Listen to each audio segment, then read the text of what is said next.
How about that? If we were in church about now, we'd sing a song. I want to thank my brother because he touched it.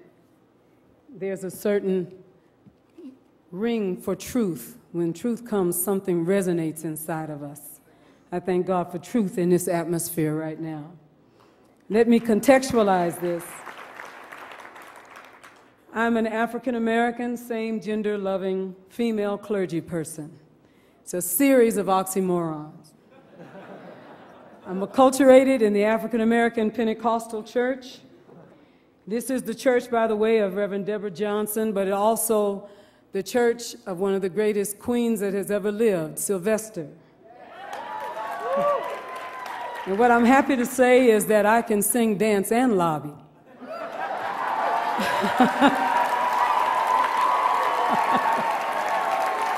Now, somebody said, run and tell that. That's right, change your oil and fried chicken, all at the same time. I want to speak particularly today of the connection between the incidence and prevalence of HIV and AIDS in the African American community and the real and perceived homodysfunction and hetero-privilege that is also a part of my experience as both a child and a young adult, and now a practitioner of faith in the context of what we call the Black church. That is the place from which I speak today because our numbers are so disproportionate, not only in incidence and prevalence rates, but also in the realities of having to come to grips with and embrace and celebrate the presence of same-gender loving people in our communities. The African American church community has long been the birthing place and platform for civil rights. And the civil rights movement that has sought to achieve equal rights for African Americans and all people. Most of the key leaders of the movement came from or were influenced by the African American church, to include Martin Luther King, Jesse Jackson, and Barack Obama, all of which were empowered and found their voices in the pulpit and pews of Black churches. Their fight for justice was coupled with a clear and righteous understanding that God is on the side of those who struggle and struggle for the rights to be equal. And it would seem that there would be a natural progression for African Americans and people of African descent to transpose the lessons learned in the struggle for racial equality to a support for all people who are deprived of their inalienable rights. There are, however, and there remain some great theological and cultural barriers in the African American faith community to the acceptance and affirmation of same-gender loving people. Hence, the struggle to have real and authentic conversations around HIV and AIDS, and also the struggle to find sexual literacy.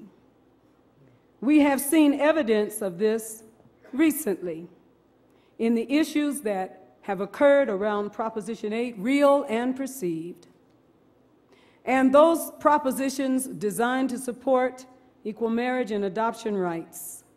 However, it is important to understand that the outreach to the African American people of faith in traditional religious settings has also been woefully under-prioritized by many of these campaigns that have gone on in our country.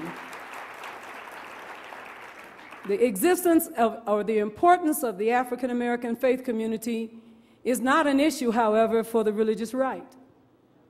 The religious right spent an enormous amount of money, time, and effort to reach a community that was in many ways dismissed and disregarded by many of the efforts against Proposition 8 and other propositions of its kind and type.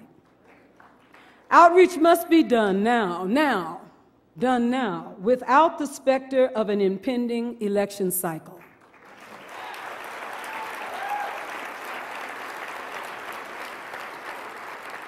Same-gender loving people have long been a vital part of the African American faith community. However, often with only nominal opportunities to live their lives openly. Same-gender loving persons are represented in every level of most faith communities and denominations to include the laity to the clergy. The more visible we are, however, the more elaborate the social construct that keeps same-gender loving people's lives hidden. There remains a great need to understand and educate the African American faith community theologically and with regard to human sexuality, HIV, and the intersections of heteroprivilege and race. In order to gain the full inclusion of same-gender loving people, we have simply got to, we must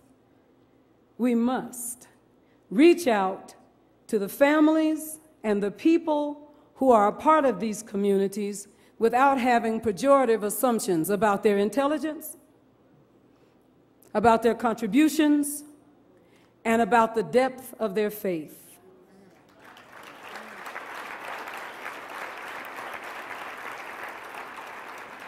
Principal to this education would be to reach out to the parents, godparents, aunts and uncles.